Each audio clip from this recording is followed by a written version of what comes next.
Let us know in the chat box where you're calling from today and joining us from. We'll be starting in a few minutes.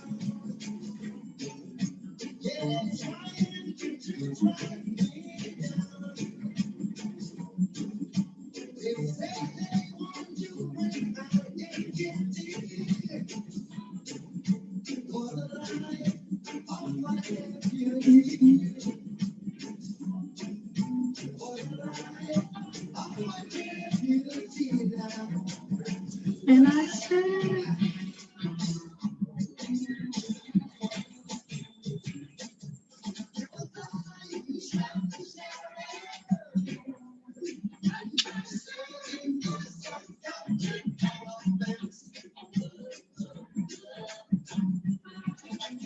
ATL, Washington, Lexington, Amherst, Massachusetts, Seattle, Washington, California, Minneapolis, Maui, Hawaii.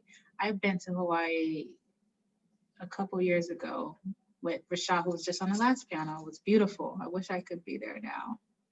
Chicago, Illinois, Brooklyn. I am also in Brooklyn. Student midwife in Atlanta. Thank you guys for joining us today. My name is F.A. Osarin. I am the founder of Doula Chronicles. And Doula Chronicles Reproductive Futurism is a virtual gathering in honor of the work of Lorretta and Octavia Butler have laid in their footsteps in their dreaming with us and creating, helping us create a better future around pregnancy and birth can look like. As birth workers, we're on the front lines of this maternal health crisis. We witness near misses and mistreatment from healthcare staff and obstetric violence all the time. Grieving and mourning is a part of our work, but so is creating anew where it didn't exist before. This conference is a space to share with your comrades on what this future can look like. And as said by one of our favorite elder midwives, Jenny Joseph, we're in the business of saving lives. Today, I have with me Emma O'Brien. Emma O'Brien is a queer reproductive support advocate and a full spectrum doula and clinical herbalist living by Neponset River on indigenous Massachusetts land in Boston, Massachusetts.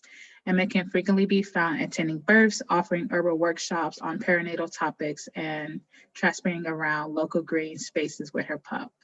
Emma believes strongly in the autonomy and power of pregnant and birthing folks and has learned so much about walking through life by bearing witness to people's possesses in a non-medicalized support role. After 10 years of being hyper-localized and off social media entirely, she's excited to fill into the queer mycelium of prenatal care providers via the internet, with Katie digitally holding her hair in the process.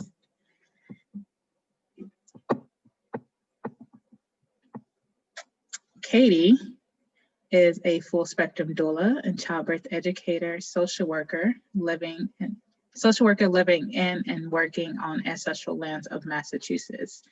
And I'm going to butcher this, I'm sorry. Could you tell me how to say it so I don't butcher it? Wampanoag. Got it.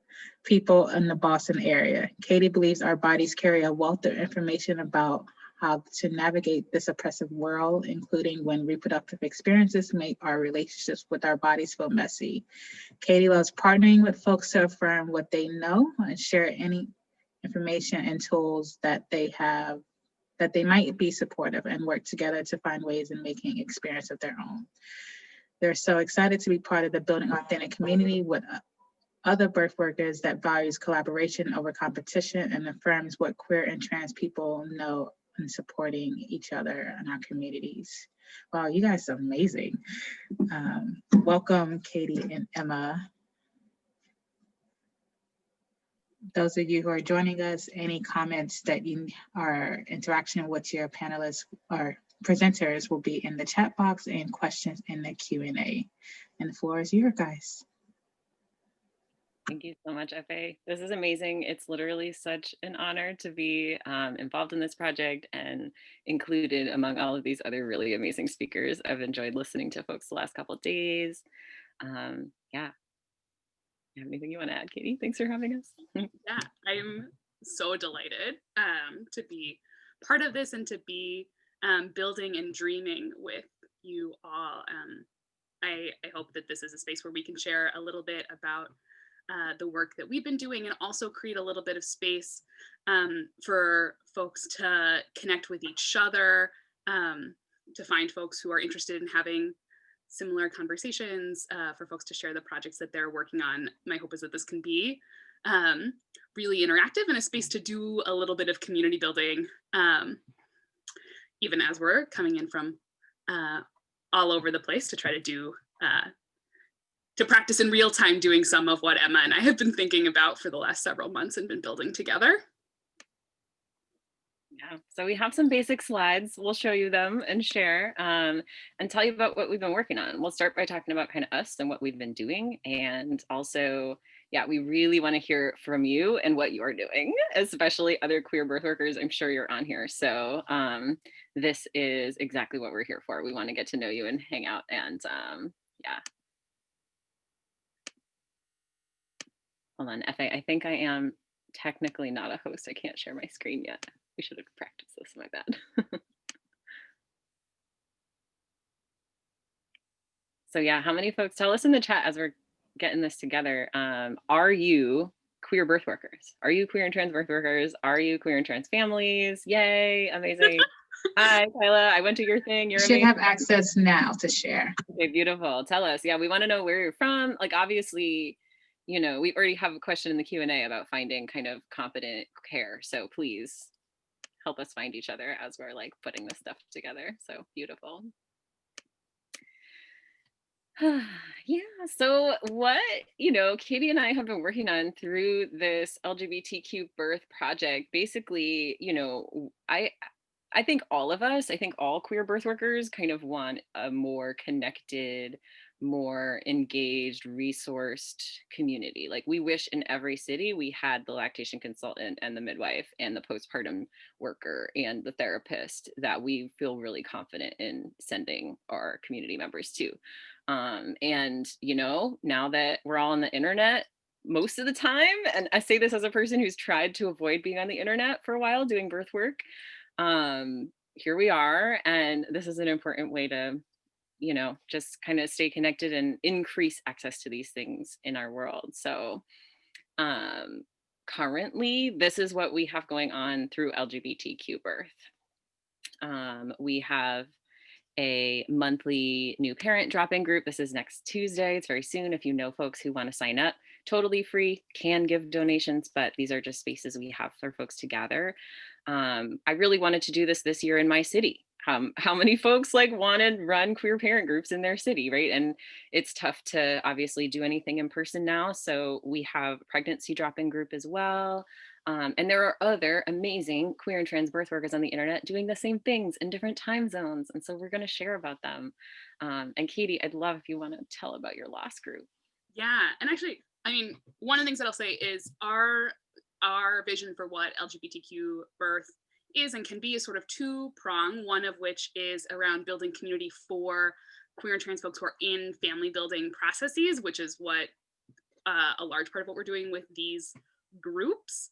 And the other side of it is building community with birth workers, perinatal workers of all varieties, and folks who are looking to get into birth support, reproductive support, who are looking to connect with folks around mentoring, getting advice, finding ways of seeing ourselves in this space and doing this work together.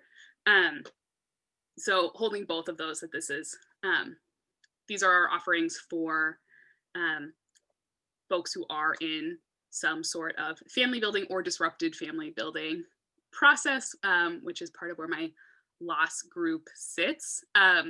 So I have been running a 6-week group for queer and trans folks who have experienced any kind of reproductive loss, whether that's around pregnancy loss, an experience of abortion that brings up feelings of grief, infant loss, adoption disruption, folks who have been on fertility journeys that involve a lot of grief and loss that they want support around.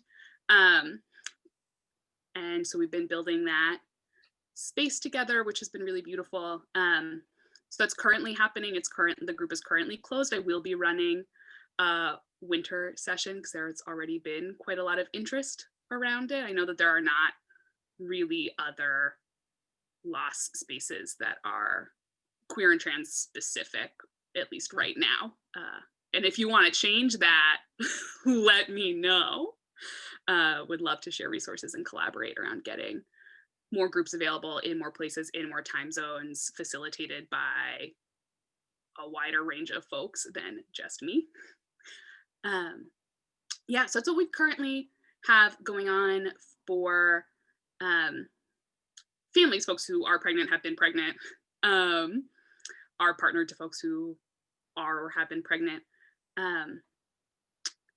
And something that we didn't make a slide for, but one of the other things that we have going on our website is that we're building out a video directory of queer and trans perinatal workers, doulas, midwives, lactation folks, pelvic health physical therapists, everyone from the reproductive world. And so if you are interested in recording an interview with us, talking about your work, talking about advice you have for folks who are looking at getting into this work, projects you're dreaming about, we would love to talk to you about it. And also that's a space where if you are looking for, we're building that directory out. If you're looking for providers in your area or right now on the internet from anywhere, that's also a space to learn more about folks, about the work that they're doing, and make connections. Definitely. Thanks, Katie. So yeah, we'll be in touch about all that. Oh my gosh, here we are. Here are our plant inspirations. So as Efe mentioned, I'm an herbalist. I have been working in the plant space, you know, as many folks do intuitively as little kids, but for me consciously as an adult for 10 years. I have experience growing up with chronically sick and disabled parents and have a lot of chronic illnesses myself. So any spoonies out there, hello, I love you. And in this process of getting to know plants and getting to know Katie and getting to know other plant people, you know, over time, they can tell us information about how to organize our lives. And so we have a few, you know, ancestral plant mentor type of things that we bring with us to this work. Like we've made this new logo that has seaweed in it.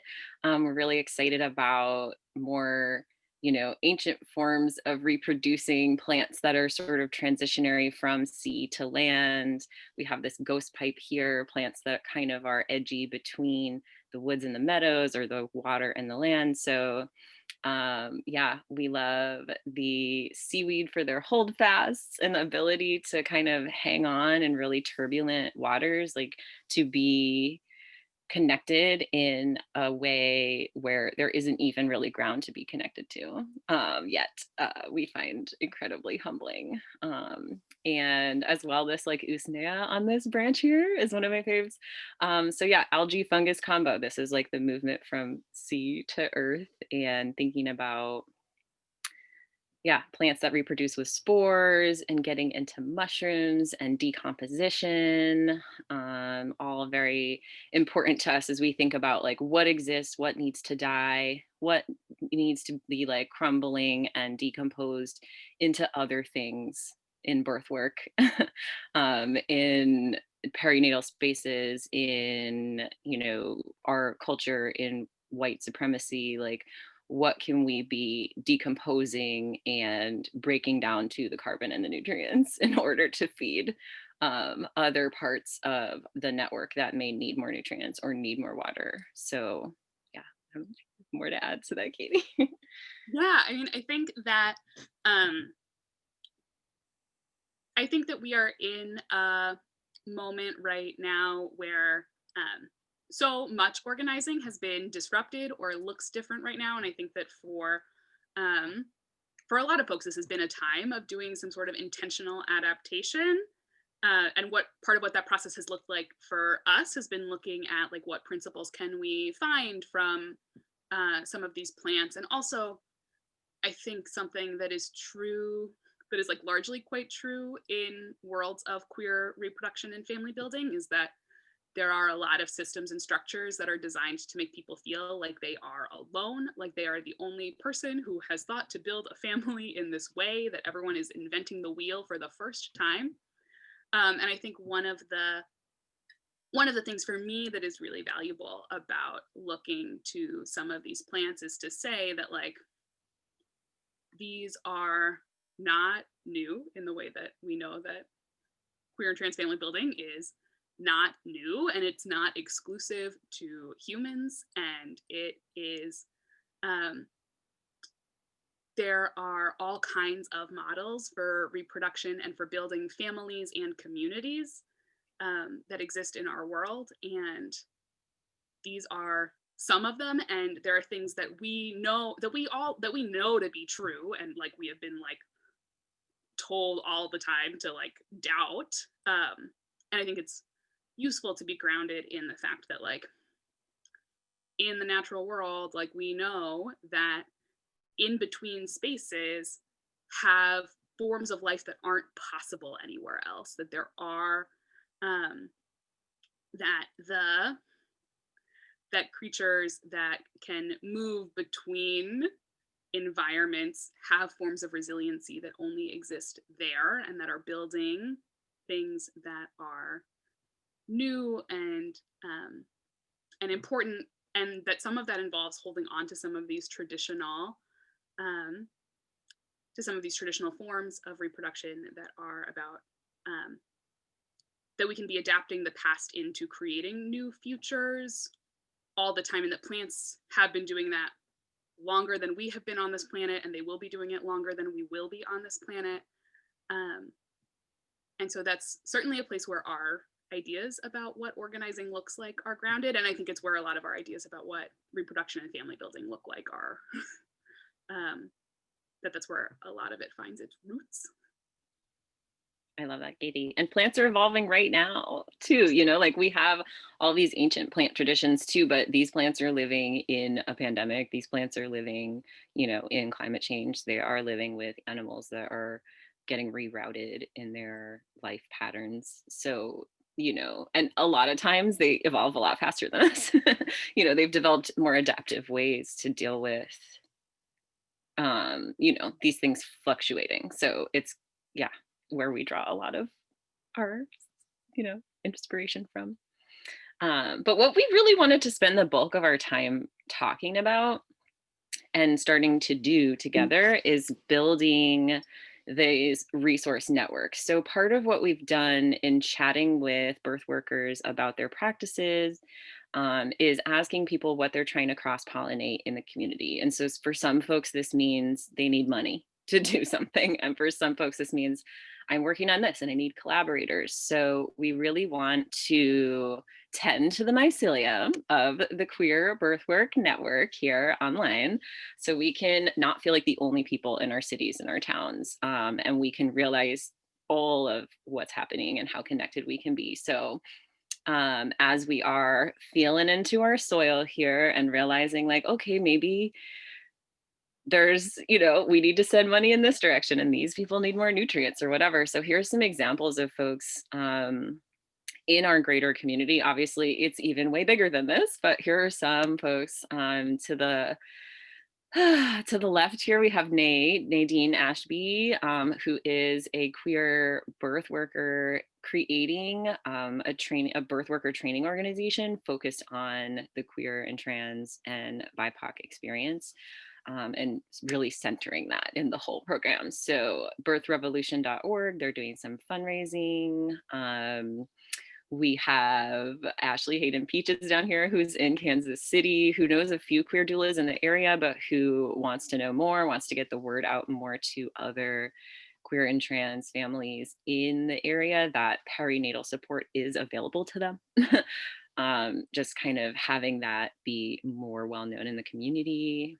Obviously, we have Katie. I see Moss on the call too. What's up, Moss? This is our friend Moss here at the bottom, who offers queer and trans-centered childbirth education online, and also, wants more folks to come hang out at the monthly trans birth worker hangout and collaborate on childbirth ed materials. So, yeah. And Jenna Brown and Ray Rockland, who was on the last panel, have their Queer Conception Stories website where they are collecting, family building stories and also building a directory of queer and trans affirming providers. Check that out. I love all the love for Moss happening in the chat. Yes. Also, we're going to share the link to the trans birth worker hangout in just a minute. So if you are looking to sign up for it, it's coming. If Moss doesn't drop it first. But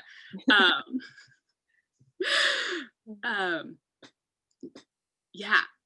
And Katie obviously is looking to, again, not reinvent the wheel. We have these materials around perinatal loss, and we want to build more community around supporting queer and trans people and having these experiences. So there's more, but we made a doc to share. So here's some more folks. What's up, Tyla? Also stuck you in here. So yeah, there's some more folks in the community. Mystique Hargrove here to the left is the Black birth healer. We'll talk more about them, but offers, free low-cost postpartum care to Black folks, basically community funded, so needs money to do that, and is also becoming an IBCLC. So is looking for folks to, help fund that and make that work possible. She's also an herbalist and does all kinds of stuff. So getting a PhD, it's a lot. And Birth Revolution, like we said, that school birth worker training organization is getting funded. Should we share the link to the doc? Yes, we should. So if you're looking at these slides and you're like, wait, I'm doing some incredible work and like I have a GoFundMe for like my community-based like rad shit that I'm working on. I'm dropping a link to a Google Doc in the chat that you should be able to edit, and please let us know if that doesn't work for some reason. We've put together some of the folks that we have met through this work and the stuff that they're doing. And we know that there are so many more of y'all out there. And so if you've got a Venmo handle, if you've got a fundraiser going on, please feel free to add that to our list. We have the fundraiser section broken out between BIPOC queer and trans birth workers and white queer and trans birth workers. I am going to try to be closer in hopes that that helps with the audio. So please feel free to add. Feel free to add to that if you have projects that you are looking to connect with folks around. Put it in the document. Put your email down. Hopefully this can be a space where people can find each other and do a little bit of that community building. I know I personally, so like I said, like F.A. said at the beginning in my intro, I have not used social media in 10 years. So the entire time I've been doing birth work, I have been hyper localized in my little community. I know the local queer community, the birth workers in my zone. And so to have like not exactly Facebook, I know there's downsides to all of them, but to have other pathways to share this information is super valuable to just me even. And I know I'm not the only one. But yeah, other things we're looking to connect about, like myself personally, obviously being a white birth worker in this space, and I've been attending births for 10 years. Like I have been able to be supported doing this work. And I know that a lot of that like success has come from being a white person in this model where a lot of white birth workers get a lot of work. And being a cis person, yeah, I might be visibly queer, and also I feel like extremely capable to pay forward some of that those, you know, like that support that I've had in that way. So I'm really interested in talking with other white birth workers about income sharing and looking for streams of like literally resource redistribution from white birth workers in general, or specifically, you know, well supported cis white queer birth workers who can share with other folks if they have enough resources. So that's something we're connecting with other birth workers about, and I'm really excited to work in more pathways of that. So please share in the chat if you know anything about that personally. I'm happy to work on.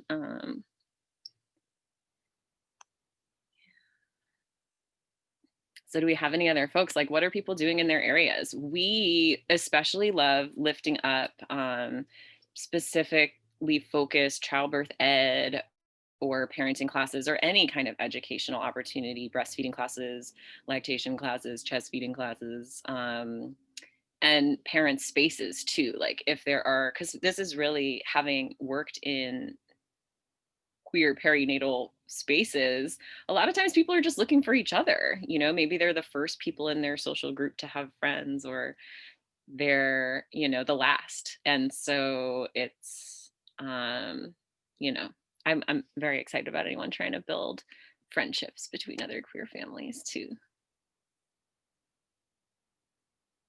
Yeah.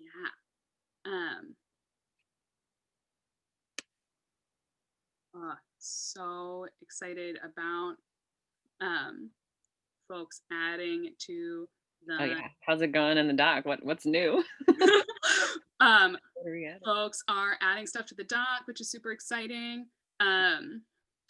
There was a request to separate out fundraising into having to separating out Black folks from people of color, which super sure. Super into. And if folks, as they're adding, want to move stuff around, want to edit, like please feel free. Like we started this and like very supportive of people making it into something that is usable and has information in the spaces where it should be, and is like is lifting up the folks who that is shifting resources in the mycelium into the places where they are most needed. And I will put the link. There was a request to have the link shared in the chat again, so I totally will. Beautiful. Thanks everybody. Yeah, we appreciate all this stuff going on in the chat. Yeah, we also, so another thing that we have been asking our queer perinatal providers about is if they have advice for new or aspiring queer and trans birth workers or other folks that are like in their realm. And so Alex Pepale, who's right here in the center, is one example of someone who is a professional pelvic floor PT who works a lot in like the kink, BDSM, and queer community, and also in perinatal care. So this is someone who was like, I would love to talk to anyone who wants to do what I do, you know, and to have, one of the things we heard was about finding training organizations that don't suck. Like a lot of folks had the advice, if you want to do this work, if you are, you know, like interested in, again, becoming a childbirth educator or whatever, I see folks kind of talking about childbirth educator trainings and affordability and all this kind of stuff in the chat. Like we are also trying to keep an eye out for trainings that don't suck. So if you do train people, if you train birth workers, if you are like a nursing trainer, if, you know, whatever it is, anything in this space, that there was some discussion about LGBT inclusive preceptors for midwifery students. yes, that network should exist. I love that. That's very important. Yeah, and then is it on the next slide that we have like people's quotes? Yes, we have, yeah, here's some advice from others in the perinatal space, other queer folks. Yeah. Yeah, we have a slide coming up that has some trainings that don't suck that we have heard from folks about or that we have experience with. Erica Davis's is totally on that list. Yeah. Registration closes November 1st. Wholebodypregnancy.com, I believe. So super excited that all the stuff is getting highlighted in the chat. And some of the things that we've heard from folks, one of the questions that we ask everyone in our video directory is like, what's your one piece of advice for new and aspiring folks in this work? Some of the things that we have heard have been around like really researching the training and certification agencies you are choosing to train with, and like realizing that, you know, if you chose a training because it was local to you and because you were looking to build your local community, and it turns out actually like that certifying organization does not align with your values, like holding on loosely to some of those goals, particularly around certification and training, and you know, being clear about what you want, what you're looking for, and finding organizations that align with that. There are certainly more options than there used to be. On, you know, along some of those same lines, like not comparing your journey to other birth workers or lactation folks or whoever it is that you have in your head as the folks that you are doing similar work to. Finding your community. That's come up in almost every interview that we have done, is finding your folks. If they are local to you, that's phenomenal. If they are not, finding folks who are in your region, who are passionate about some of the same things that you are, in a time where we are so to such an extent online, it is hopefully somewhat easier to find people. And I think that this is also around sort of a shift, at least in white birth work, that like really is like, you are your own like little neoliberal business with your brand and you do your thing and you should not collaborate because it will hurt your business. Or like whatever other like colonial nonsense is like being taught in like business parts of trainings that do suck. And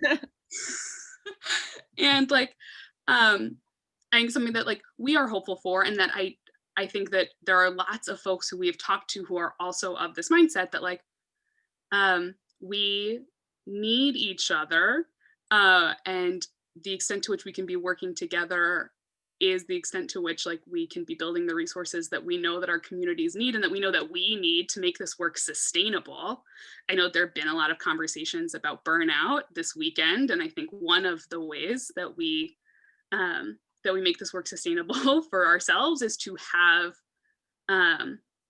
is to be in community with each other and to be collaborating and to be able to hold the space that like my dream is that like, you know, I think about this loss group, like my dream is that there are a bunch of them that like people get to choose, that families get to choose their childbirth education class or their parent support group or their, whatever, based on like a time that works for them or because they happen to vibe with someone's personality like really well, and not because like this is the only trans affirming option I have. And I think to the extent that we can be encouraging folks to be learning from one another and connecting and letting go of some of the hyper competitive stuff that has dominated a lot of the culture in birth work, and going and like trusting what it is that we know about how to build community and how to support one another, is how we're going to create networks that hold all pregnant and birthing people, and that hold ourselves as workers in it. Thanks, Katie. That's awesome. I think like exactly what you were saying earlier, that we want to really validate all the pathways to doing this work. That, you know, I kind of did a sort of trash training. I was the only queer person. It was a decade ago, but we, you know, in doing that work, I never got certified. I practiced as an uncertified doula for a long time, and now I'm retraining through an organization to get certified because I can choose to do it, not because it's completely necessary. But our state had potential legislation to cover birth workers on Mass Health, the Medicaid insurance. It didn't go through this year because of coronavirus, but because that was like a bill that could have been, I was like, I'm going to move in this direction with an organization I actually want to certify through if I am to do this. But there are folks who, you know who you are, right? Like, you're the person that all your friends call when they're like, oh no, what if my period's late? I need you to come to the doctor with me. What are my options? Help me research this. You know, folks who are regularly supporting people through gender transition. That's coming up a lot in the community broadly. People who do support work for other medical appointments and or other trans affirming and queer healthcare. So yeah, you don't have to train through like a major certifying organization. All of the experiences you've had that bring you to this work are enough, you know, and then we can do specialized training if you want to seek it out. But there are a lot of ways to get into doing this broad, you know, perinatal support work that do not necessarily, that hopefully don't require giving money to people who are actively like oppressing you or, you know, others. And, you know, we're all making the best choices we can with the information that we have and what we know and like what's available to us. And like, you know, like, yeah, lots of people have trash experiences with DONA, for example. We have interviews with folks where their one piece of advice is not to train with DONA specifically. We can just like name that.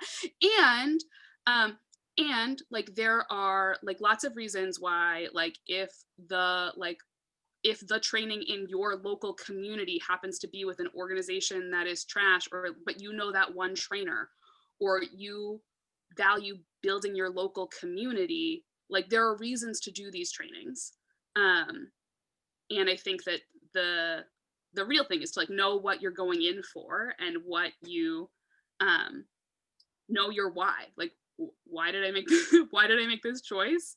And what am I going to do with it? I think there are lots of ways to negotiate that. And I think, you know, as queer and trans people, we know a lot about how to navigate systems that were never built for us, that do not care about us, that are never going to love us back. And we know how to hold ourselves and how to navigate that. And that sometimes the choice is, I'm going to do this thing, even though I know that this organization doesn't love me, because it is like the timing works out. My friend is very pregnant and I want to be able to support them and I need the information right now, right? There's tons of reasons to choose to engage with these systems. And my hope isn't necessarily to say like, DONA is canceled forever. I mean, like on some levels, yes. And on other levels, you have choices. And like in the same way that we would tell any of our clients, right? Like you have choices. Some of them really suck. And like, you know yourself and you know that there might be strategic reasons why you're going to engage in this particular way. And with that said, can we show the trainings that don't suck? Yeah, we have. So here are some that we've compiled of trainings that don't suck. So we have, for example, birthing advocacy doula trainings. This is something that Was started by Sabia Wade, who's a queer Black doula that also has been recommended by queer people that we have chatted with in this realm. And I think I know they do doula trainings. Do they also do childbirth education? Yes. There's a Yeah. childbirth educator training. Cool. And like we mentioned earlier, Birth Revolution is currently doing fundraising, but that will be like, you can get on the wait list to get in on those trainings. They're looking to have free, I think, tuition for BIPOC folks, I think. But it's on the website. Check out the details. We've mentioned Erica, Whole Body Pregnancy, who offers queer and trans confident childbirth ed up in the Pacific Northwest and online, who's also doing childbirth educator training that I just learned about. So that's amazing. Obviously, there's some folks who are in this workshop right now that are in that. So y'all get to be friends. That's so cool. There's Cornerstone doula trainings based in the West Coast. This is where I'm retraining through after 10 years of practicing as a birth worker and deciding to actually get certified through an organization. So it's run by a mother-daughter team, and they have Cornerstone Birthkeeper trainings as the whole like POC run leg of Cornerstone. That's like kind of new and blossoming right now. And we have Agent Song that doesn't suck. It focuses specifically on, addressing health disparities and training more doulas of color. What are other trainings that don't suck? Okay, we have Love the Cornerstone doula training. What else are folks saying? Yeah, if there's any folks who are trainers. Jenna Brown is on the team at Birthing Advocacy Doula Trainings. We love Jenna. Oh yeah, some love for DTI. Yeah. Doula Trainings International. They had been, I think, a lot like offering online trainings for a while. Like a lot of folks were in person and started offering online. Yeah. Kappa process was too long. Yeah, Kappa is one of those older organizations, yeah, it's tough to like, you go through the training and maybe it's like, I'm so inspired by Birthwork, this is cool, I can, compromise myself and do this. And then you have all this extra reading to do, which is like very much like the womanly art of breastfeeding. And you're like, oh God. So, or it's like you have a trainer who uses really inclusive language and then like the manual was never updated and is like gendered all over the place. And it's like, you were so close. Like you learned something and just never wrote it down. Yeah. Or like you're required to take a childbirth training and maybe all the childbirth ed in your area is, cishet specific. Well, like that's tough to sit through when you like know the information, Someone bought me that book and I have womanly taped over it. The taped art of breastfeeding. Yeah. So yeah, this is something that we've added to the doc that we shared, sort of like trainings that don't suck. If you are a trainer, if you know queer folks and people of color who are running trainings that, you've certified don't suck, it's good to let the community know.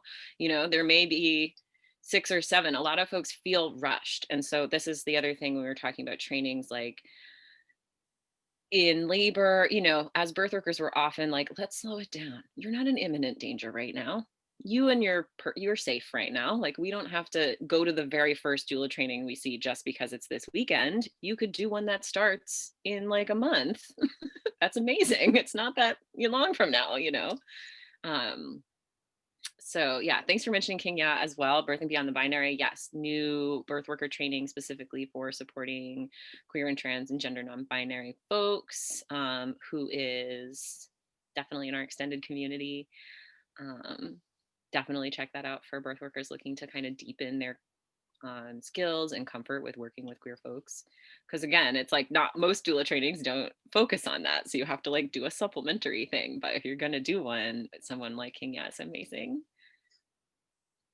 Great Facebook groups or other online community options. There's a few. There's the Queer Doula Network. Mm-hmm. I'm not on Facebook, so now I have to hand this over to Katie. Yeah, the Queer Doula Network has a Facebook group. I think now the Facebook group is like for folks who like to like get in on the Facebook group, you have to be like contributing to their Patreon, I think. Other folks in the chat, I'm sure, know things and like, oh, everyone can join the Facebook group. Great. Moss. Also, you can hang out with Moss. Yeah, $1 a month, or you can hang out with Moss once a month. Yeah. So yeah, that group exists. I think that's probably the sort of biggest centralized one. I think there are certainly other, I think there are likely also, okay, great, the Patreon situation is to be posted in the directory. The Facebook group is not. Okay. Yeah, also we're very pro support. Courtney money on Patreon. That's a good idea. Yeah, if you have $1, give it to Courtney. Yeah. Seriously. And if folks have other groups that they're in that they love, like drop it in the chat. Also, if folks have other questions for us or for the collective, I'm really excited about the resources that folks are sharing right now. This is really awesome. I can't wait to look at this document. Like building it up. So yeah, we're really interested. Yeah, what are you trying to build? Who do you need to help build it or cross-pollinate? What projects are you trying to get out there? You know, because there's a lot of birth workers. Like when Katie and I started working on LGBTQ birth, I had bought this URL and you know what? Reached out to a bunch of queer birth workers, and another one of the queer birth workers I chatted with was like, I used to own this URL last year and I just didn't do anything with it. And so it's so, you know what I mean? Like we're all like wanting to hang out with each other and trying to build communities different ways. This is just what we're currently working on, and we're really excited. If other folks have groups or other ways they're building community around this, like please let us lift you up and like help you get paid work and whatever we can do out in the world.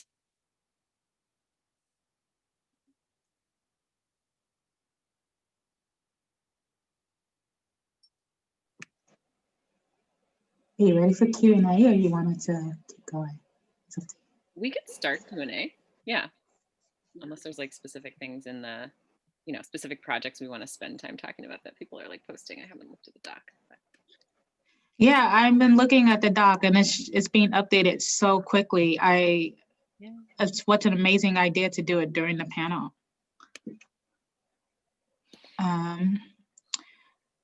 Kathleen says or asks, I'm nervous about finding a Black and queer affirming doula / midwife. Any advice? Yeah, I would say don't compromise if at all possible. And if there's nobody good in your geographic location, definitely have online care with several other amazing options. I mean, there's a lot of Black and queer people in this space, let alone Black and queer affirming people. So are there anybody in the chat? Where are you located? Are you looking for specific care in a specific location? Because I've had a lot of clients too who plug in, they're like, I have to use insurance, I have to go to XYZ practice, but I'm like consulting on the internet once a month with this like holistic person in another state if I have to. Well, that's a good idea, especially right now. Yeah, anyone's offering online care, especially folks who are working, like who specifically want to work with queer people and maybe they need to cast a wider net with clients. Yeah, any other thoughts on that, Katie, or obviously anyone else in the chat who's like, that's me, you could just hire me. Well, she didn't, or let me see. We don't know location, okay. Yeah, she didn't put a location. Well, there are a few, you know, we mentioned the Queer Conception Stories website that Jenna Brown and Ray Racklin are working on. They have there's the Queer Doula Network, there's the Queer Conception Stories, sort of like list of care providers, and also Katie and I are working on building up ours as well. So those are 3 locations that are sort of lists of care providers in different locations. What family building support and care do you offer folks who AMAB and intersex non-gestational carriers? Great, we got the link to the Queer Doula Network. Let me see the question. In real life or as LGBTQ birth? Like, because we obviously, all of our online, you know, all of our groups are offered to kind of whoever is in the community. So, you know, we're not focused only on a pregnant person. And so partners, folks assigned male at birth or non-gestational partners, intersex folks are certainly like welcome in our community groups if they are building families or experiencing loss or anything like that.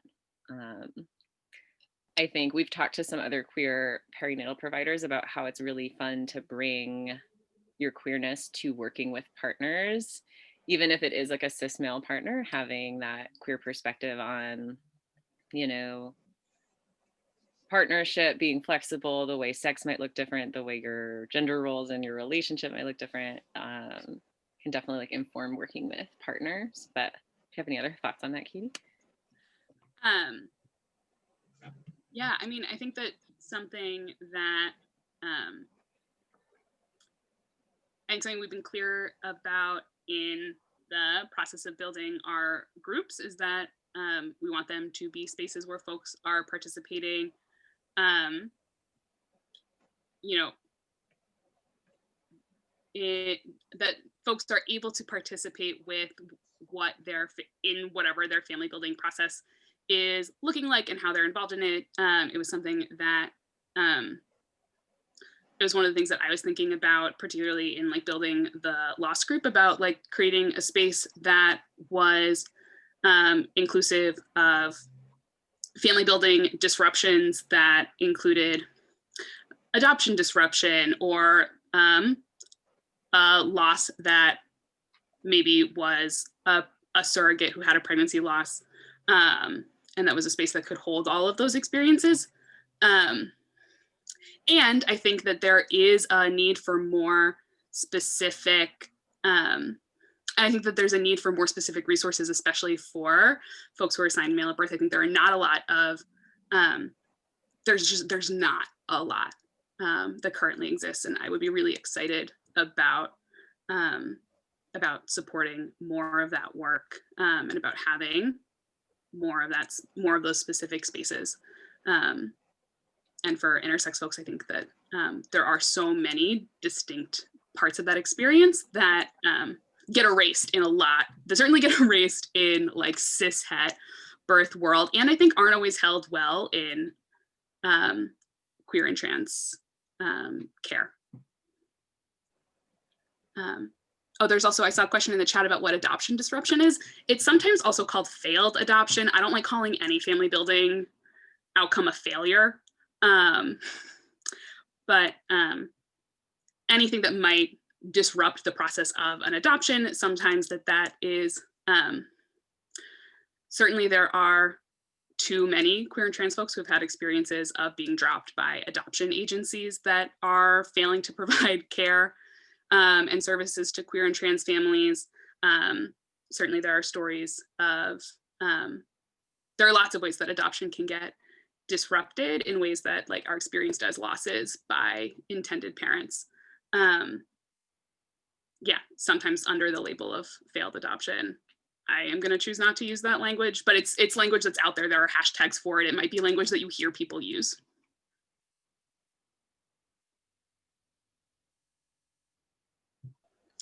Any other questions?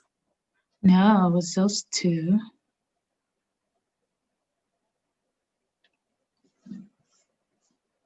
Oh, you actually, there was one in the chat. Okay, you did answer that one, adoption disruption. Thanks so much for being here, people. Yeah, there's so much affirmations in the chat that's like. We'll hopefully fund your midwifery degree. And like, please keep adding to this document. I'm gonna put it in our, like, we'll link to it on the website probably. Yeah, and like I'll throw it in our Instagram link in bio so that you can keep looking at it. If there are folks who, like, if you posted like, oh, I'm looking to connect with folks around this thing, like go back and see if there are other folks, and so you can help find each other. You can find us on Instagram at LGBTQ birth. We're on the internet at lgbtqbirth.com. If you want to be interviewed for our video directory, we want to talk to you and highlight your work, email us at hello@lgbtqbirth.com. Yeah, especially, any groups you're running, any like classes you're running, spaces for families in any part of this queer world. Trainings that don't suck, you know what we're looking for. Yeah, we know what we need. Yeah. Oh, one just popped up. Fun question. What is the future vision for querying reproductive health care? Or what is your future vision? Yeah. Fun. Man.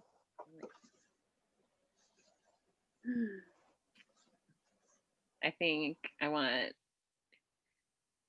want people to just be more like plants. Is that a good enough answer? I mean, there's, so many, like, the more varied our relationships, the more varied our communities and our interactions with different intelligences, whether it be animals, plants, each other, tiny fetuses, like the intelligence of the human body, or the intelligence of asking for help, like not being afraid of interventions, and calling in supports that we have the technology to access if needed. Yeah, I don't know. Katie, please help me. I love it so much. Everyone put in the chat what plant you want to, your current plant crush, your current plant future. Oh yeah. I think my queer healthcare future, I love this question. My queering reproductive healthcare future vision involves a lot of deinstitutionalization and decentralization.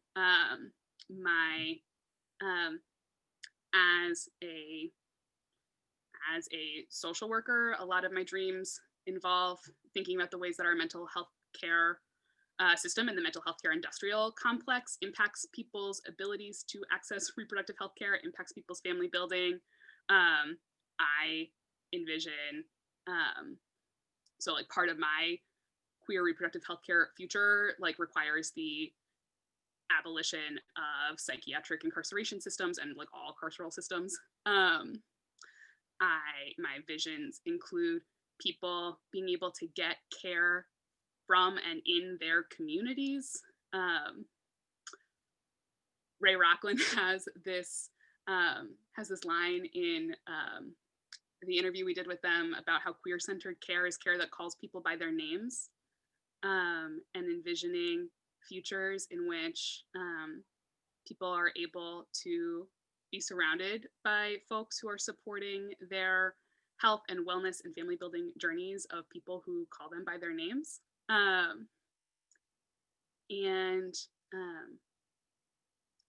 like futures where, if you were like, you can have a like whole team that is like queer on purpose, where you can intentionally have queer providers, and you can have queer providers who are queer on purpose, and who are invested in their community and in these futures, and where like and where we can all wear our queer on purpose matching t-shirts so that everyone can start selling those as a fundraiser for childless midwifery. I want them. We're talking about. I love this. Everyone's listing their plants too. Katie's is amazing, but we've got ginkgo, some kind of entheogen, lavender, rosemary, mandrake, or moonflower, datura, aloe, monstera, pothos. I love how many house plants are coming into. Oh, what I love about mushrooms is that they gather when they sense decay. Oh, Lucia, I have goosebumps. Yeah, there's like a lot of stuff we need to. I sense decay. You sense decay? Yeah, I was watching this YouTube video, and they're like, when the tree falls, it gives them the reminder to start growing. And I'm just like, oh shit, that's so deep. Yeah. Yes, to decay. We are pro decay. Well, thank you both. This was wonderful. Really, really lovely. I will be also sharing the document with the recording. If any other questions are left. Yeah, you have us. I see Jess Jessica, hi. Fosbrook, what about approaching rich retired OBs for reparations? I think that's a great idea. Let us, do you know any retired OBs, anybody? Oh, man, yeah, we'll work on that. We'll have that in the. Yes. Oh, thank you all so much for joining us today.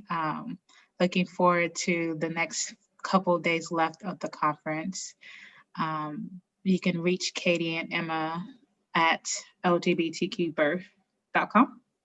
Correct. Yeah. And we'll see you all soon. Enjoy the rest of your evening. Take care. Bye.